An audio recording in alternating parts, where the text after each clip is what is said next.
Hi, this is Tiffani Bova. Welcome to the What's Next podcast, where I have the absolute pleasure in welcoming Maria Konnikova today.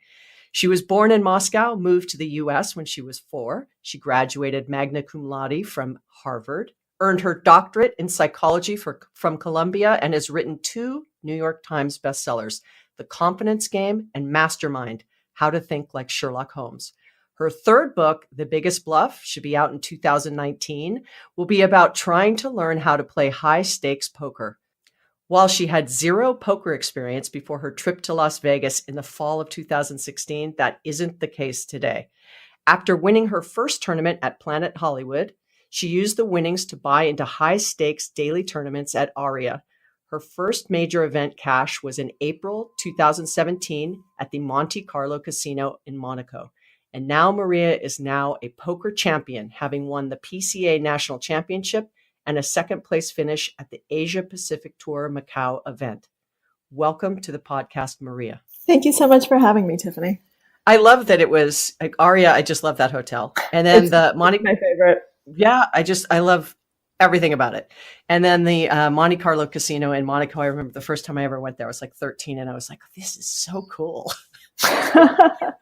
I really, really loved it. But welcome to the podcast. And I just can't wait to dig into everything about what you've been up to over the last couple of years. But before we do that, I like to do something called bullish and bearish, which is an opportunity just for me to get the guests a little loosened up. Bullish if you're really for something, bearish if you're not, and then the freedom to fall in between, of course.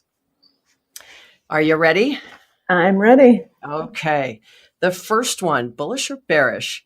Virtual reality casinos will take over some of the business from regular casinos. I don't know about that. I have to say, if I had to pick one, I'm bearish, but I have to say I'm mixed because I do think there's something about live poker. I don't actually gamble, so I don't play any other casino games. But there's something about live poker, and there's something about the energy, I think, for gamblers of a casino that can't really be replaced when you're by yourself and not in that environment. That said, I'm also someone who doesn't play much online and don't actually participate in a lot of online games.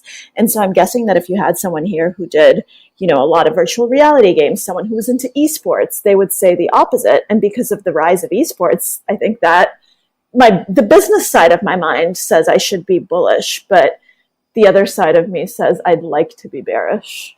I'm with you. I think the people side of playing poker is part of the fun, but that's just me. And exactly. So probably I'm with you in that camp.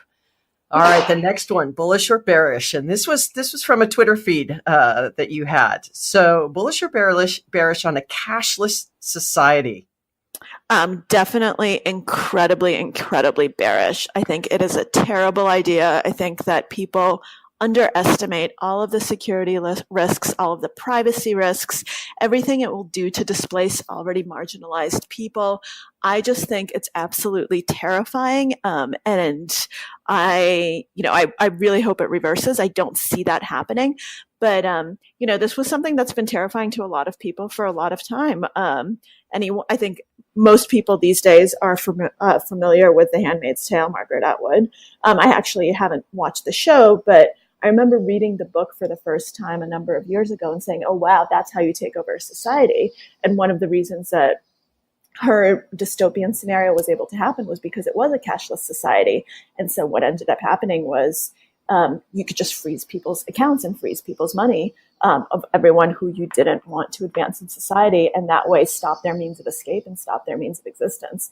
And the fact that that is becoming more and more possible in reality, I think, is absolutely frightening. So there's no in between here. I'm as bearish as they come.